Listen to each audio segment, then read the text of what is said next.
كيف ما تعلمنا في الاستوار بان بزاف الاشياء اللي مكتوبه غلط، والاستوار ماشي باش نقراو داكشي اللي مكتوب، ولكن داكشي اللي ما تقاش واللي ما مكتوبش هو اللي خصو البحث.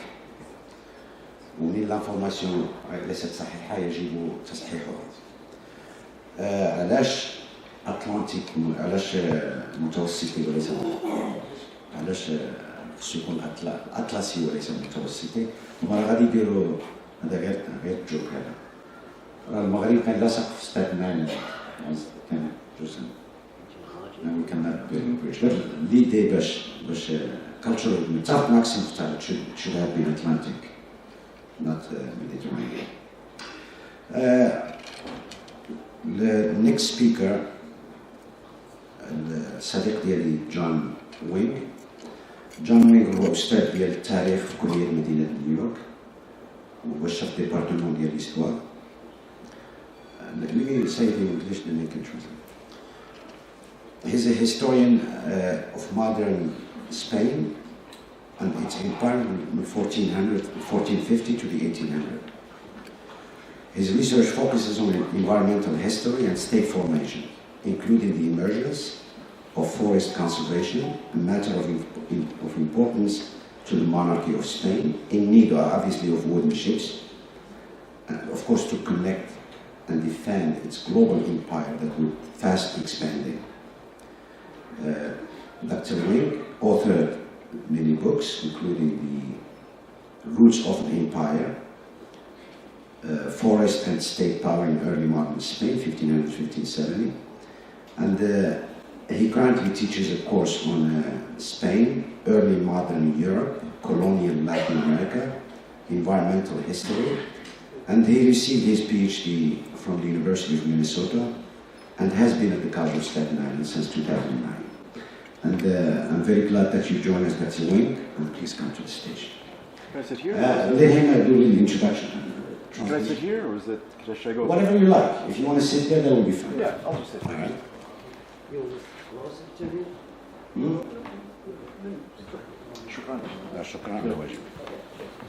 Assalamu alaikum. Hello. Good afternoon, everybody. Thank you so much. It's been, this is only my second day here in Morocco, and everybody's been very kind and generous. Just a quick thank you to the conference organizers and everybody who has served as translators and interpreters for me since I've been here. It's all been very kind. The Moroccan soccer team was not as kind to the United States and Americans yesterday. We've got a very good team. I hope they win the gold medal. So I had a conversation with Abdeslam al-Idrisi about a year ago. He came to my office, he crossed the campus, stopped in my office to tell me about this idea they had. And I'm a historian of Spain and its empire, so I was aware of the account of Cabeza de Vaca. But like most people at that point, I knew very little about Estebanico, even less about Azamor. So it's been a very enjoyable year for me digging deeper into that, reading about Azamor and then actually being here to help kind of really bring it to life in my own mind. So I'm coming at this, he had a discussion with me about the importance of the historical context around Estebanico and his life, when there's not a whole lot in the historical record about this individual. It becomes very important to place him in what's known about him as thoroughly as possible.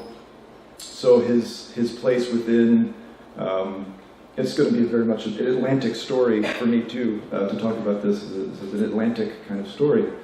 And so I see his history, Estebanico's history, as contributing a great deal to the history of Spain and its empire, the formation of the Spanish Empire. I'm also from the United States, and I see this as contributing to the origins of my own country. And being here, it's clear for this audience the importance of telling the story for Azamor, for Morocco, and for the bridges across the Atlantic. And he certainly adds to that pantheon of great travelers from Morocco, Ibn Battuta. If we can connect Leo Africanus, sure. And of course, Estebanico's, the conditions surrounding his travels were very different, of course. But these are entryways into very important themes within the early modern world, talking about an era beset by war, colonialism, slavery, religious division. His life intersects with all of these things, and it becomes a very interesting way to dig deeper into these matters.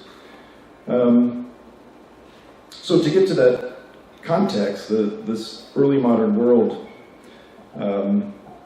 is a world that was increasingly interconnected through trade and exploration, imperialism, and setting up this context is important to go back more broadly, both chronologically and expand geographically in scope. So my goal for this presentation is to talk about how Estebanico's life began really as a Portuguese-Moroccan origin into a Spanish-American story. So what's the connection between these worlds? But importantly, I think it's instructive to go back a bit more, and I know some of this history is very familiar to this audience, but interactions between Iberia and Morocco go back centuries before, obviously, Estebanico comes along, into antiquity, for example. But with the arrival of Islam, 711, we have the first wave of Arab and Islamic armies going into Iberia, followed by subsequent waves. After 1085, you have the Almoravids into Iberia. Following in their wake, the Almohads from 1147.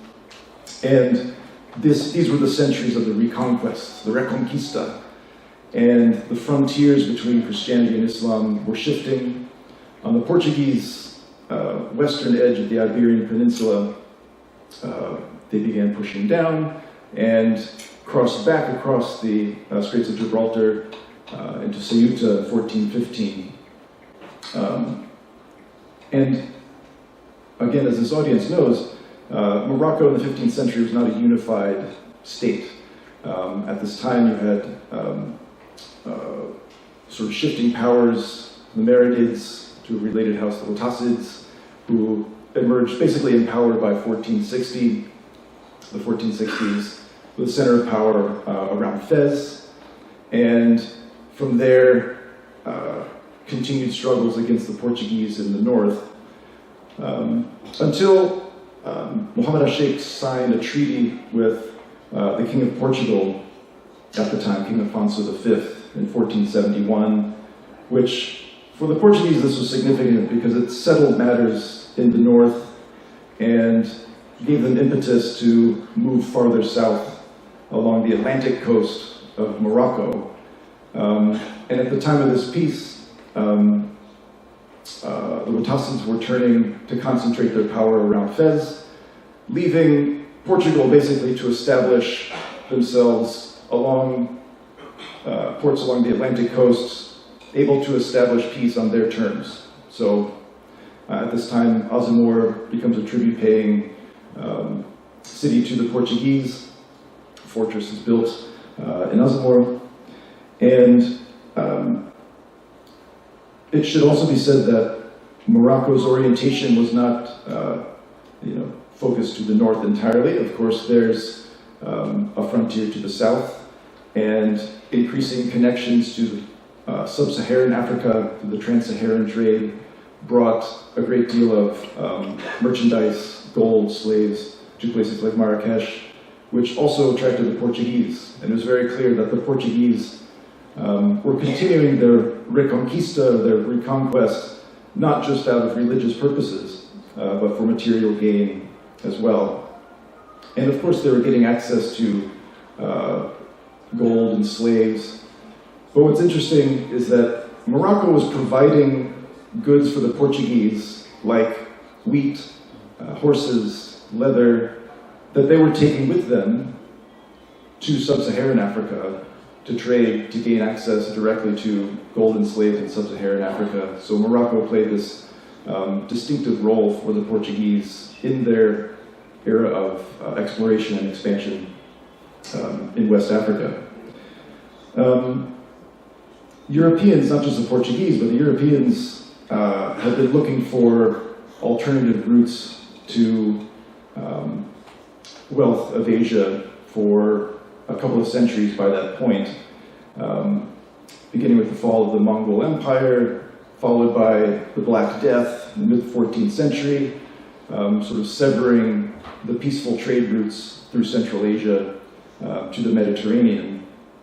And then the rise of the Ottoman Empire dominating the Eastern Mediterranean basically gave impetus to finding a different route to Asia. So the Portuguese were well positioned to do this, of course.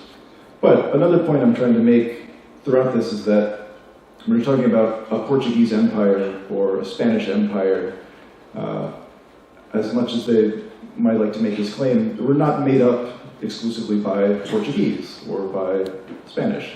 Participating in this early Atlantic empire, you have merchants from Genoa, Barcelona, Flanders, the Basque Country, as well as the Portuguese. So, in addition to Europe looking for gold, as their commerce was expanding after 1450, the search for slaves increased. And this was before the American colonies were developed. But slaves coming from Africa to Europe expanded primarily through the newly discovered Atlantic islands. So places like Madeira and the Canary Islands, they were becoming prototypes for kind of the sugar plantations that would emerge in the Caribbean. So the shipment of slaves from Africa to Europe evolved quickly from the 1520s and the 1530s. This is the time of Estebanico. But our image of the slave trade, the slave trafficking, is sometimes focused on a later period when we picture specialized slave ships where the cargo is specifically slaves, like human cargo, head to toe. But in the 1520s, this was not across the board. It hadn't erased earlier versions of human trafficking. And so what was happening is that coming from ports like Ba'zimor, there were ships that had a diverse range of cargo. You'd have merchandise, migrants, as well as small amounts of slaves, human cargo. And so it's most likely under these conditions that Estebanico left Morocco and wound up probably going to Seville before crossing the Atlantic. And as you know, it was a relatively small window when Portugal had sort of control over Ba'zimor, but it does cover the early life of Estebanico. The peak of the Portuguese commitment to their presence in Morocco really lasted only from about 1505 to 1515. In 1513, Ba'zimor had been a tribute-paying city, but they decided to stop making these payments. Portugal responded rather forcefully. It was Leo Africanus who said about 200 ships were sent in, maybe a bit excessive, but still it was effective in taking back the city. And we also think Fernando Magellan took part in that battle. But that, at 1513, was almost the peak of Portuguese expansion in Morocco. Only 2 years after that, the Portuguese king at the time, Manuel I, he was more committed than any Portuguese king to expansion, not just along the coast, but also interior expansion to Morocco. He sent a force to Marrakesh. However, this did not lead to anything for the Portuguese. After that, it was a period of sort of receding commitment from the Portuguese. In Morocco, the Portuguese commander dies. His ally from Morocco in the south also dies. And a new king comes to the throne in Portugal, who doesn't have the same commitment as Manuel for the neo-reconquest, the new reconquest in Morocco. And he had a pretty good reason for it, to draw back. This commitment in Morocco was getting expensive. There was a rising new power in the south, the Sadian Sharifs, who brought with them gunpowder. They had cannons this time. And this meant that the Portuguese fortresses would need a lot of upkeep and expansion. So the Portuguese decided ultimately to reduce the number of outposts in Morocco and concentrate on expanding into other parts of Africa and across the Indian Ocean. And this is the time when the Portuguese vacated Ba'zemor only 20 years after Estebanico was taken away. So when Estebanico was sold to Durantes, he was taken out of this Portuguese Morocco world and thrust into a Spanish-American world. So Durantes was on his way to Spanish America. We can kind of keep the story tied together though, because Portugal and Spain were interested in the same things, essentially. Prophet and Christians. And they had made an agreement, sort of a diplomatic agreement, to keep their missions separate. So Portugal would concentrate on their expansion around Africa, east into Asia. Castile or Spain would concentrate on their expansion west from this imaginary line, the Treaty of Tordesillas, and they could explore freely within that zone.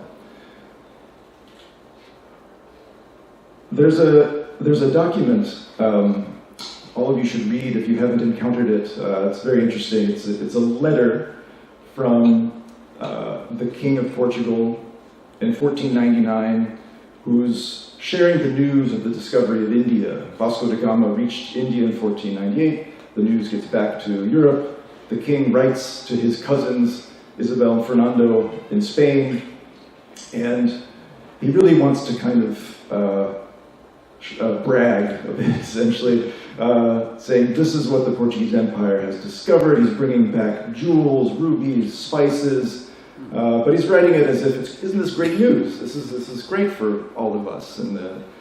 But you know, you can just tell Queen Isabel in Spain is just grinding her teeth when she's reading this, just saying this is great for Portugal. Meanwhile, what have we found? Columbus's government is in shambles. People are dying off. There's no big city. We haven't reached Asia. What's happening here? And this would continue for another 20 years. At Columbus's fourth voyage, he was still trying to get to Asia. And there were settlements of cities and things like that in the Americas, but there was very little that would come of it to the crown. So they were still looking to get to Asia. Meanwhile, Portugal has reached Malacca and the Spice Islands. Everything changes, though, in 1519, when news of the Mexica, the Aztec Empire, spreads, and immediately there's a realization that there are civilizations here in this continent.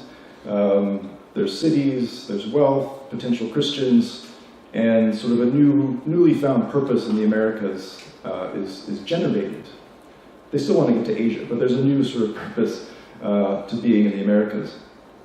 And so immediately after the fall of the Aztecs, there are calls for and sponsorships for explorations to the north and to the south to find other empires, to find other Tenochtitlans, to find other signs of wealth and potential Christians.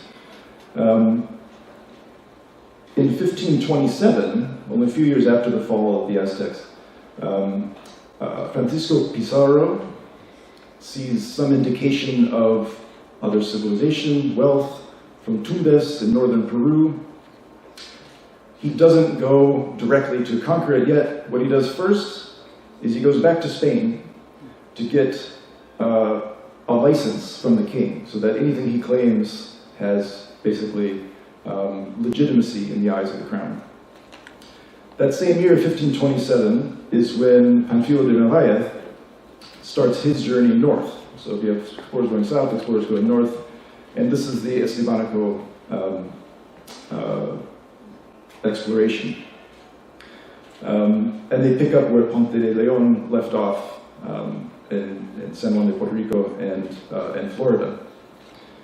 So these kinds of exploration, this is, the Pánfilo de Narváez exploration is not unique in that sense. Like, Spanish were interested in doing these kinds of explorations, and the people that were doing these were not trained soldiers. They were not, they weren't military.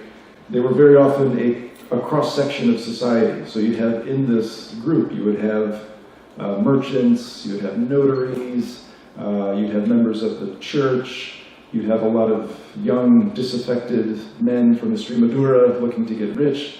But they were all committed to doing whatever it took to find gold, explore, send word back to Spain, and continue and repeat the process.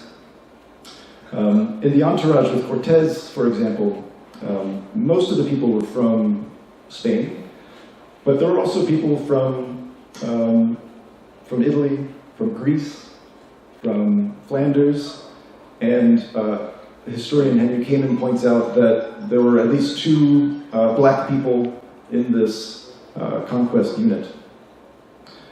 And another prominent historian, Matthew Riestall, makes the argument and sort of dedicated a lot of his research to the point that Africans and people of African descent, from the very beginnings of Spanish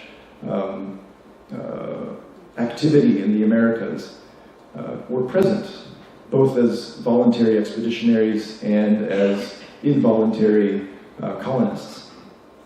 There were enslaved and free black sailors on Spanish ships. There were auxiliaries of black conquistadors in the 16th century. And these men and women, one woman, for example, her name is Beatriz de Palacios, was a nurse. She was in the entourage with Cortés in the conquest of Mexico. She's described as a mulata. But she was, after the conquest, she had a plot of land with her husband and settled there. People could win their freedom or gain wealth. I mentioned this not to dim the spotlight on Estebanico, of course, but to underscore the point about the diversity of participants in the creation of the Spanish Empire. It was not just people from Spain who contributed to the creation of this empire. I mentioned in February, at our conference in February, I mentioned 2 particular individuals. The conference was held as part of a Black History Month celebration in the United States.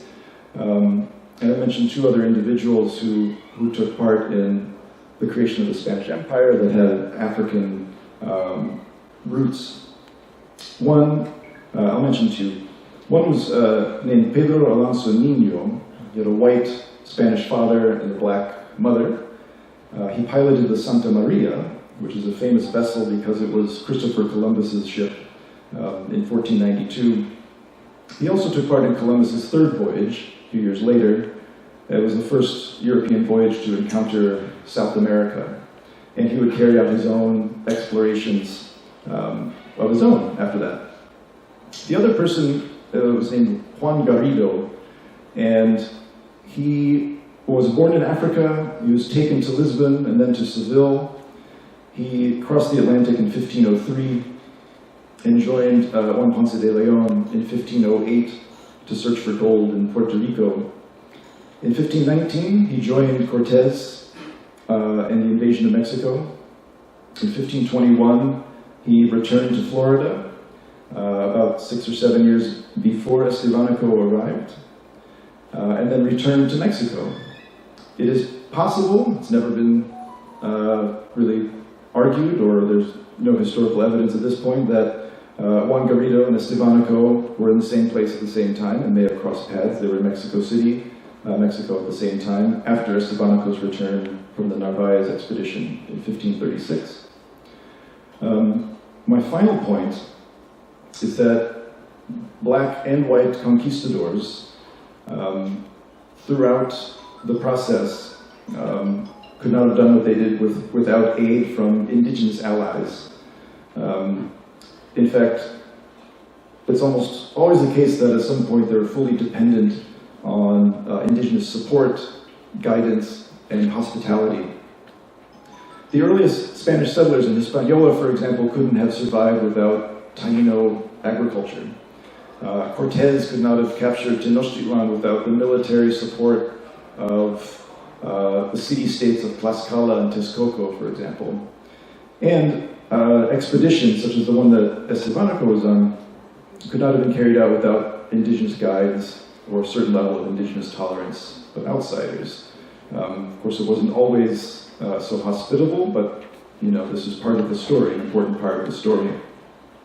So basically, just to underscore the main points I wanted to make, is that the Estebanico is a great entryway into understanding the diversity of the creation of the Spanish Empire. What makes it Spanish? It becomes a little more complicated when you understand from the very beginning the participants in the creation of an empire, like the Spanish Empire, came from Europe, came from Africa, came from Asia, and of course, indigenous populations in the Americas itself. I'll stop there. Thank you, Mr.